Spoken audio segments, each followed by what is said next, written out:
In the previous videos of this module, you've learned the basics of creating your presentation. Now we're going to put that into practice. Hi, my name is Roger Godschalk, Associate Professor at Maastricht University. In this video, I will demonstrate how I prepare an academic presentation using our 4-step approach.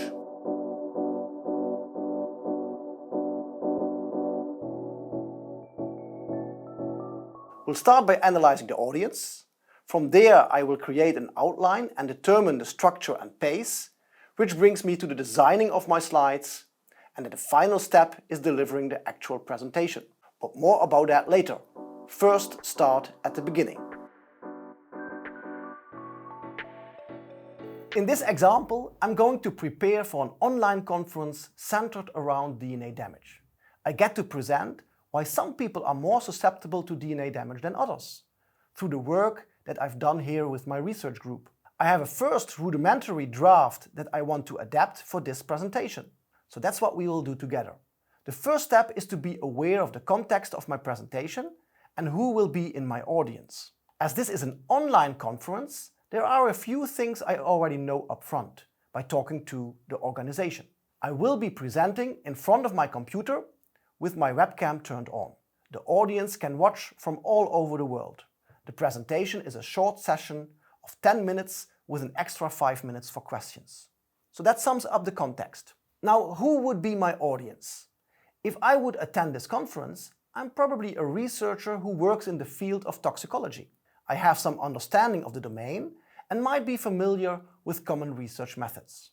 On the other hand, I might also be a junior researcher with little to no research experience. So I can assume that my audience has background knowledge about general toxicology, but their research experience can vary. Then why is my audience attending my talk? Most conferences have parallel sessions, so the audience has to choose which presentation to attend. However, they did get access to a summary and an abstract beforehand, so they should be interested in my particular research. Therefore, my purpose of this presentation is to share how your genetic makeup can determine your cancer risk after exposure to toxic compounds. The last thing to do is to adapt the tone of voice of my presentation towards the people that are listening. I can assume that the experienced members of the audience are fine with the use of jargon or technical vocabulary, but that might also confuse the younger members. This is why it's important to think about the diving analogy that we talked about in the video about structure and pacing. And then lastly, something that's close to me, would I like the audience to do something after my presentation? For me, it would be great if interested listeners would read the paper and approach me with any questions or discussion points afterwards. That's something to consider in my call to action at the end of the presentation. Now let's go over the rough draft of the content I want to present and the order in which I want to introduce each topic. As we do, I will decide how deep I will go into each topic. When will I take my audience on a deep dive?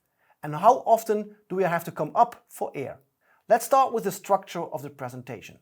Academic presenting has followed a similar format for a while now. It follows the basic journal structure of introduction, materials and methods, results, discussion and conclusion. However, I know that if I build in a little bit of a narrative around my research, my audience will retain much more of the talk and be more engaged with the content of the presentation.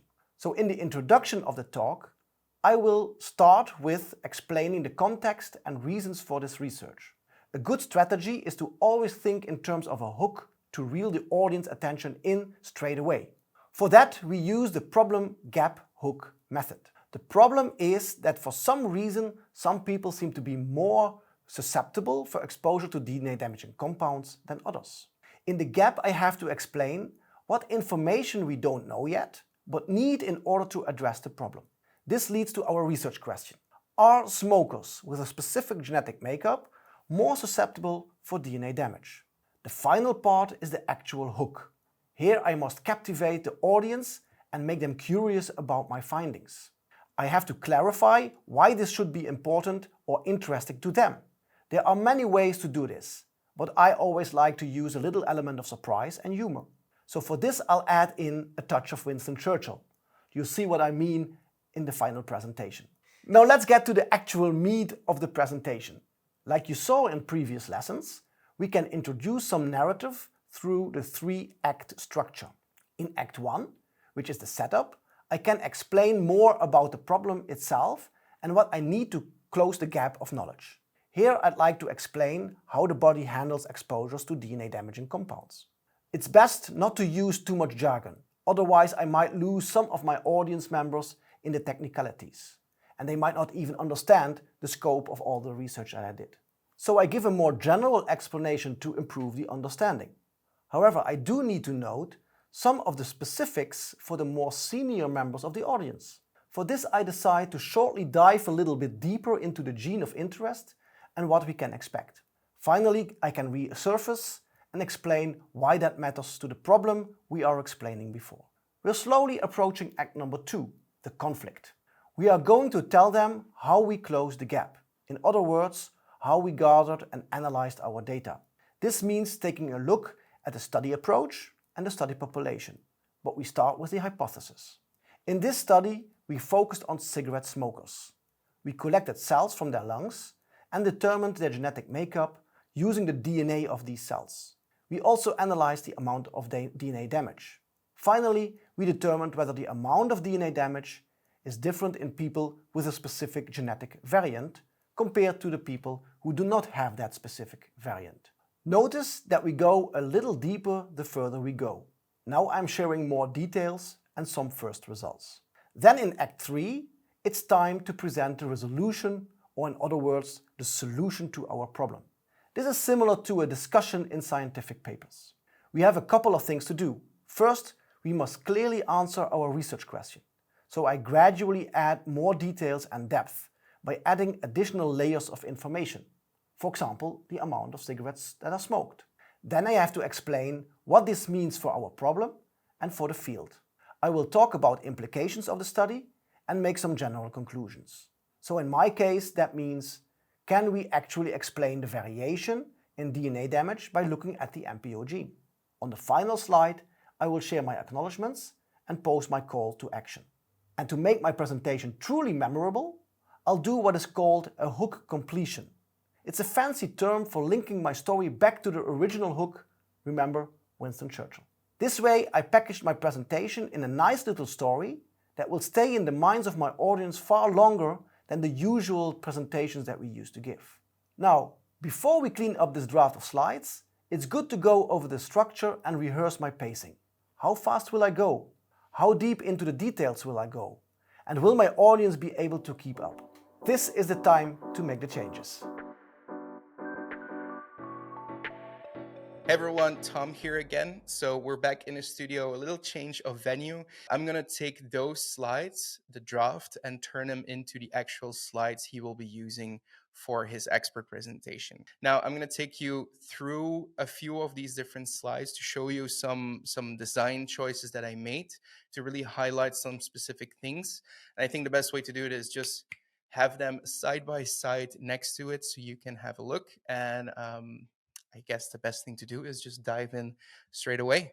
There are numerous websites out there that now give you access to really high quality templates. So that's something I would suggest you take a look at as well. But I went through all of those different templates and I found something with a little bit of a more neutral background, but it had some more fun and playful things, playful elements in there. This seemed like a really great combination of that. So first of all, we have the initial slide, title slide, the really important one, because this will set the quality for the entire presentation afterwards. And if somebody is in the audience and they see the slides being presented and it just looks very boring, very dull, you will end up that people will look at their phones more than they will look at your presentation because it's not inviting to look at in the first place. So what did I do here? Very importantly, instead of just putting the title straight in the middle, I really love this element of the DNA molecule because that's the thing that will pull you in. It's that first big contrasting image you're going to see, your eyes points to. And then straight after that, we have a little bit of a different kind of title that we're used to. Usually we're very used to the title of the paper that we're working with or talking about. But I thought maybe can we do that a little bit differently, and can we find some kind of a hook, something that makes the audience think, that's an interesting title. So which code are we actually talking about here? That's the little bit of the idea. Something that's important to be talked about in the course itself is alignment. I really wanted to make sure that this distance between by Roger Godschalk and the distance between the genetic polymorphisms and his affiliation, that this really made sure that this is the same way. Also, the same distance from the top of the frame to can we unlock the code, and then from the affiliation to the end of the frame, just making sure that this is a whole section.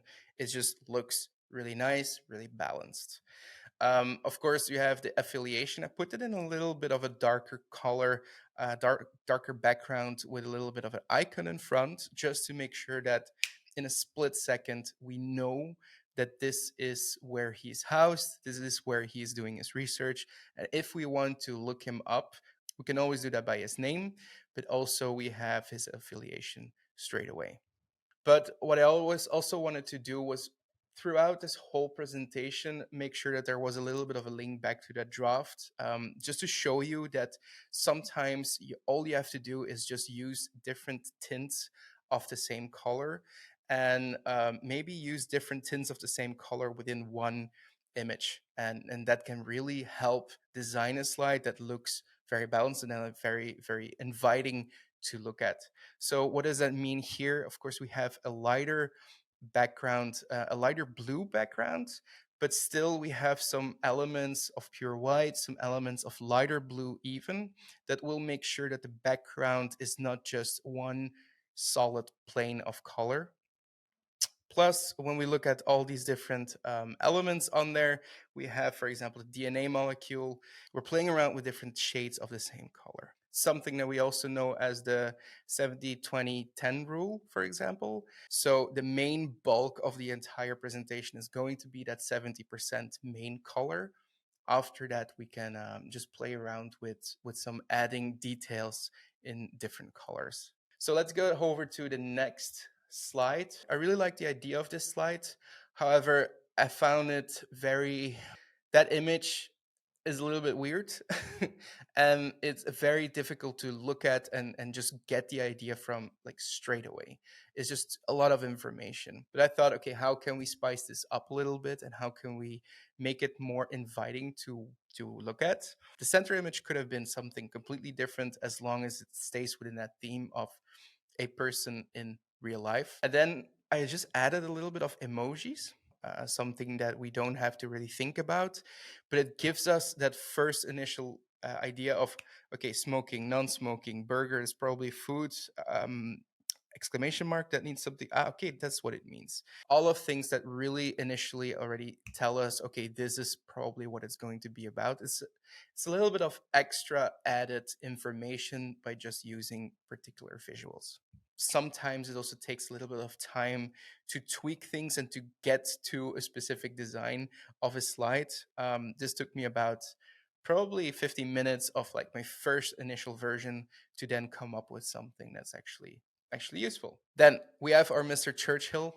But I wanted to do something more with this because this is basically the whole hook that Roger has in his expert presentation.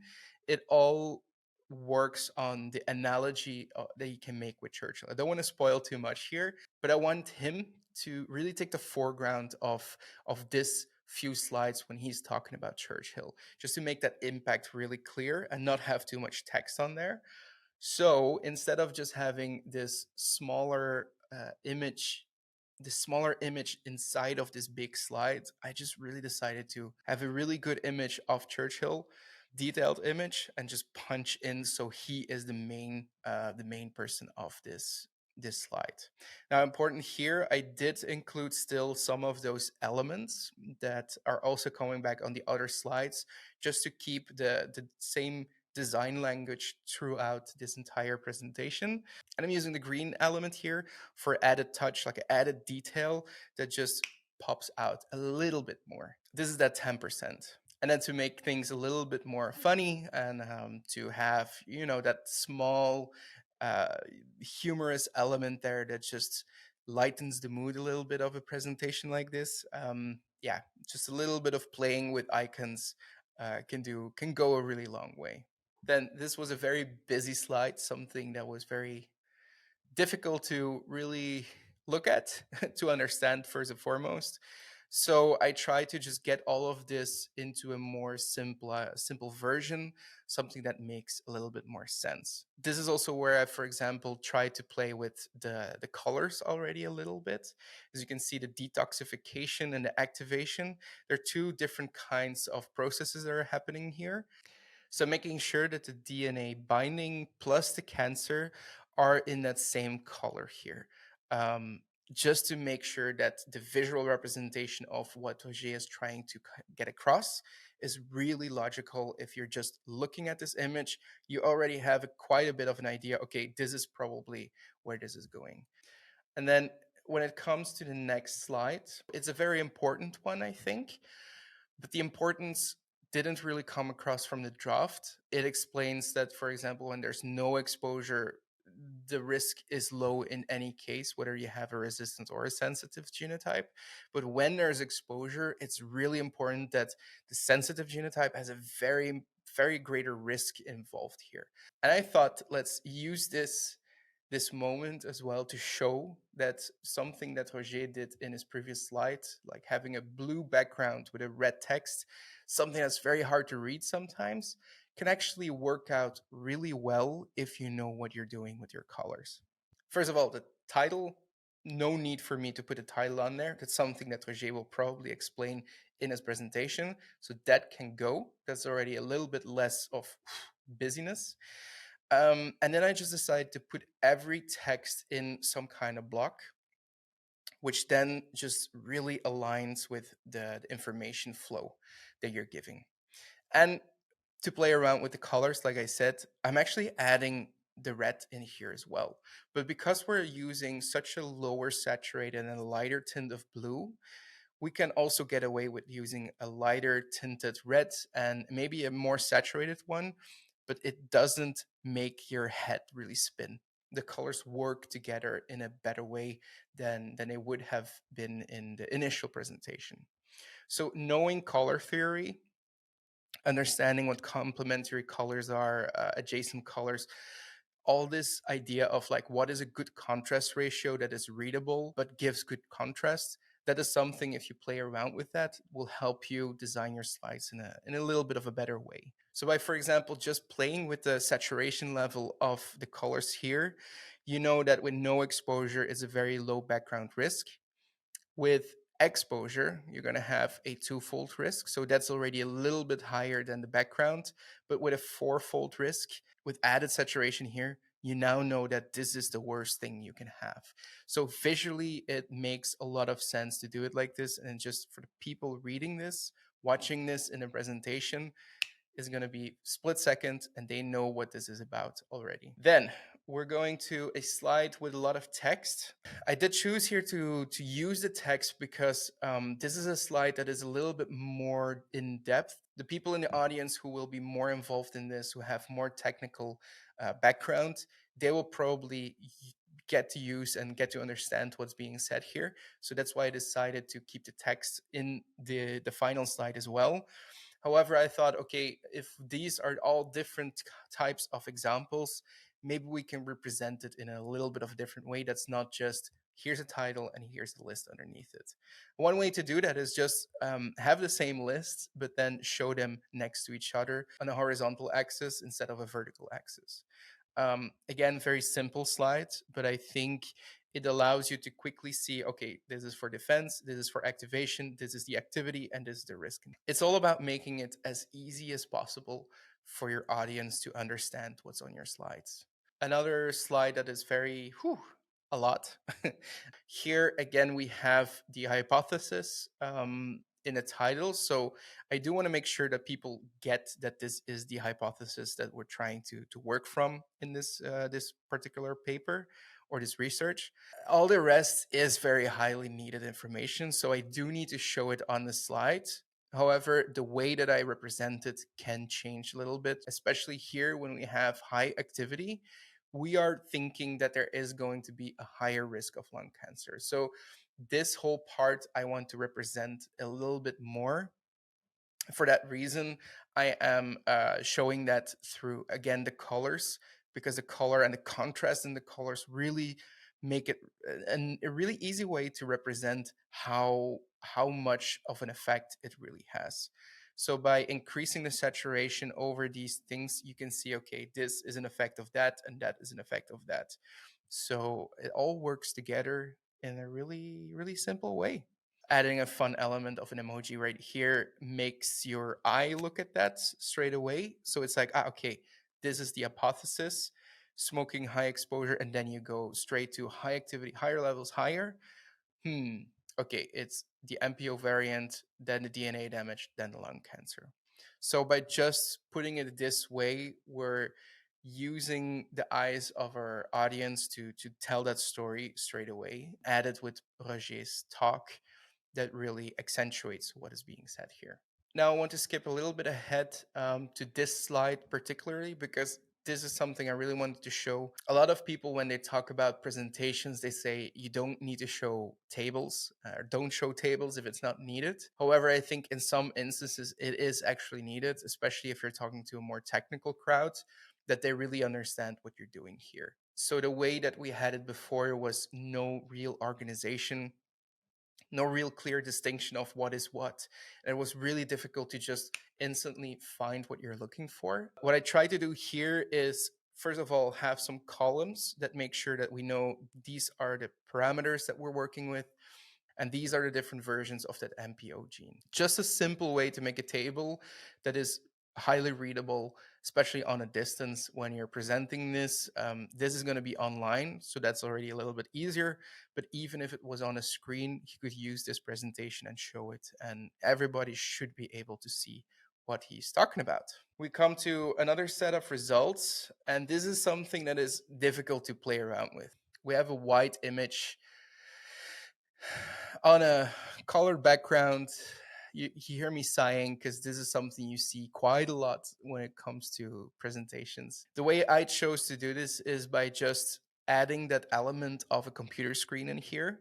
So I could separate the image and the graph of being shown on a monitor, just as if I would show you now on a monitor, like these are the results that we've gotten, and then use the space above that monitor to give you a little bit more information. And that's the information that I had from Roger. Also, to make sure that the A genotype was very important here because it had a significance level. If you're into science, you know that's a very interesting value. So that's something I wanted to put on there as, hey, it's in red, this is important, could be useful if you're thinking about this. If you're thinking of slides like these and you have to use a white image element that you cannot recreate yourself, make sure that you can put it in some kind of way. You can also add like a bar on the left side, which is totally white, and then have a colored bar on the other side that is the normal background color, and you split it up this way. It's just white, especially if your whole presentation is a different kind of background. It's going to look a little bit more less professional. Let's put it that way. This is something that was very interesting. Now, I could have also used the same way as Roger here of just dropping this in different colors. However, this makes it feel already very crowded. And if I'm doing it like this here, very easily, I just have a colored block behind each of these things. And just the whole block makes it a little bit more cohesive. This is one type of information, there's another type of information, and there's another type of information. And just by representing it in a little bit of a different way with the colors, which again add a little bit of contrast and importance to this slide, you can really have a more balanced way of showing everything. Also, something that's important here, if I look, for example, to the slide where Jay started and where I ended up with, you see a lot of negative space, something we talked about in the course. The negative space here really allows us to focus in on what is important, and that's the title. It's the reference, also very important that you want to show that really nicely, prominently in the image, so people know where to go look if they want to dive a little bit deeper into this research. And we have straightforward the graph itself. So negative space on the outside allows us to really focus in on this middle part. And again, this is where we have a little bit more space now to play around with added layers of information. So let me skip ahead now to the last slide of this whole presentation. Again, we're coming back to Winston Churchill. He's a very important part in the story that we're building around the presentation. I don't want him to be as small in this image as he is here. So I'm just bringing him back. And then the quote that we have here, I'm just putting that next to it. And because there's no acknowledgements or thank you wording on the slide, people also don't know when the end is going to be unless Roger tells them. This really means that the audience has to listen to Roger at this point to understand what the end of the presentation is going to be. And it allows them to make sure that Roger can use his call to action straight to them without any disturbance of a slide in the background. Guys, I think that's it. I'm going to send this back to Roger, and he's going to talk a little bit more about the delivery of the presentation. After that is done, I think you can just take a look at everything that we've shown here, everything that Roger already told you about how he built this presentation, and you can have the example of the expert presentation yourself. Roger, back to you. So now that we've defined an engaging narrative with a clear structure and pacing, and we have our slides, let's focus on how to deliver this presentation online. Presenting in a digital format presents unique challenges, but also opportunities. So here's how to make your virtual presence just as compelling as your physical one. Firstly, let's take a look at your recording setup. There are two ways you can record, with a built-in webcam or one you attach to your computer. In either case, you want to have a look at the height and the position of the webcam and the perspective it will record. Position your webcam at eye level to simulate direct eye contact with your audience. As we're physically removed from each other, it's little things like this that can help foster a sense of connection between audience and viewer. Remember, when you're looking at the camera, you're looking at your audience. So try to maintain eye contact with the camera as much as possible, especially when making key points. As for your webcam, invest in a good quality one, if possible. Most mirrorless cameras or even action cameras can be set up as a webcam nowadays. So if you have one of those, that can be an option too. Test your setup before the actual presentation to make sure everything works seamlessly. Lighting plays an important role as well. You want to be well lit, so face a light source, which can be just a window next to your desk, or use a separate light. Avoid bright lights behind you that can turn you into a silhouette. Side lighting can cast harsh shadows, so aim for soft, diffuse lighting in front of you. Sound is equally important. When the sound is bad, people often tune out or have a reduced interest in your presentation. Use a separate microphone closer to your mouth for clear audio, reducing the chance of echoes and background noise. If you don't have a separate microphone, check if the room is quiet and that your computer's built-in mic is sufficient. A good rule is to look around for soft objects in your room. If you can break the way sound is reflected in your office, it will sound a lot clearer and have less reverb. Next, consider your backdrop. This is everything that will be visible behind you. A neutral background, free from obvious distractions, keeps the focus on you. That doesn't mean that you have to sit back against a plain wall. Just make sure you remove very bright or eye-catching items before you start. If you're using a virtual background, make sure it's professional and not distracting. I would suggest, if you really feel the need to use a virtual background for safety reasons, to just blur your background. Other backgrounds can easily distract. Next, let's take a look at how you can improve the connection with your audience. During your presentation, keep your camera on to maintain a visual connection with your audience. It makes the session more personal and engaging when they can see you talk about it and put intentional focus on important parts. Also practice the share screen function for your slides, so it will go smoothly when it's your turn to present in a conference. If you want your audience to feel closer to you when you are presenting, look at the screen your webcam is attached to. If you have another screen with notes, you will turn your head a lot of time to the side, which breaks the connection. Lastly, body language and gestures remain important, even online. Don't become a dull talking head. Use your hands and facial expressions to convey enthusiasm and confidence. Just be mindful of the frame. Keep your movement centered and within the camera's view.